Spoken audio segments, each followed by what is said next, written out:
Naam, niwakaribisheni kwenye kurasa zetu za Irakiza Nelson kwenye Facebook.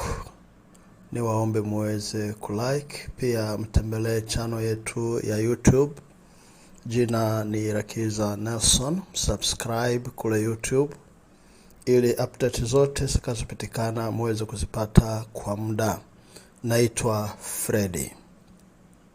Leo tutaangazia maeneo ya Katogota na Kamanyola ambapo wazalendo wameapa kufa na kupona na wamesema baada ya siku 2-3 hizi watakuwa wamekomboa Kamanyola na Katogota. Hebu tuwasikilize.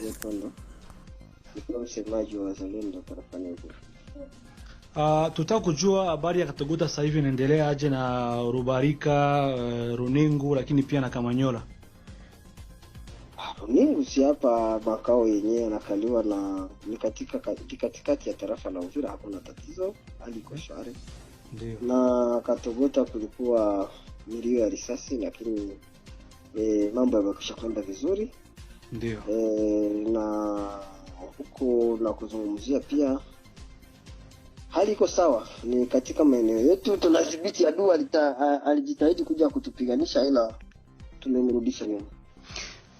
Watu wataka kujua mpaka sasa hivi ni nani ambaye anamiliki Katogota. Niwaambie vizuri kwamba Katogota ni uwanja wa mapambano. Okay. Inamaanisha na adui na sisi hakuna anayemiliki hapo, sababu wanakuja tunapigana hapo ndiko uwanja tunapigania. Je, kuna uwezekano wa kushika Kamanyola? Utakachokijua ni kwamba katika matayarisho ya vita tunapigania kushika Kamanyola. Na nimewaambia kwamba upande mmoja wa Kamanyola tunaudhibiti, sababu hata maji ya Kamanyola tukihitaji kufunga maji ya Kamanyola hauwezi wakatumia maji masafi. Yaani sisi tunaweza kupiga Kamanyola ila kuna mpango fulani tunauchunga na usubiri, ndio maana Kamanyola tunaitika.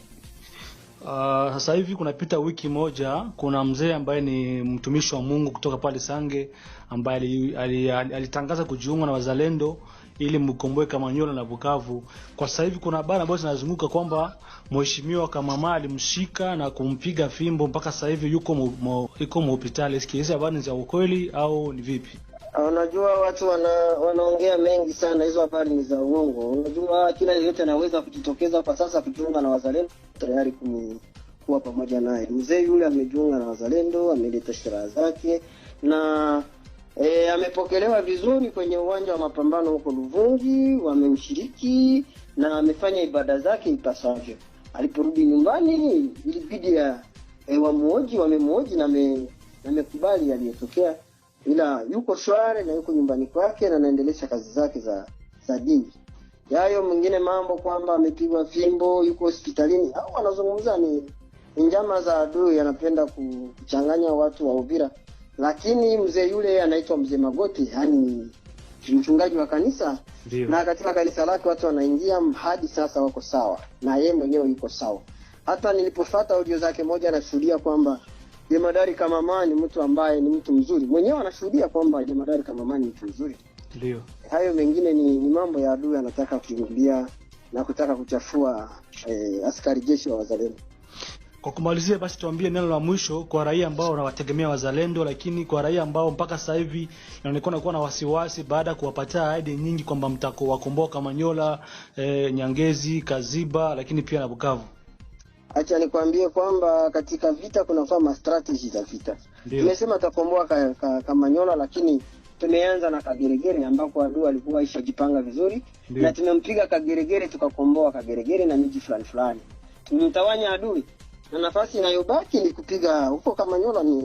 Ni masaa machache tu tutaendelea kupiga. Raia wawe na confiance kwa wazalendo kwamba watakomboa mji wa Kamanyola na kuendelea hadi Bukavu. Hiyo sio kusema eti watu wamechoka. Watu wanabidi wasubiri, wanajua kwamba tuko katika vita, na katika vita hakuna mambo ya kukimbilia.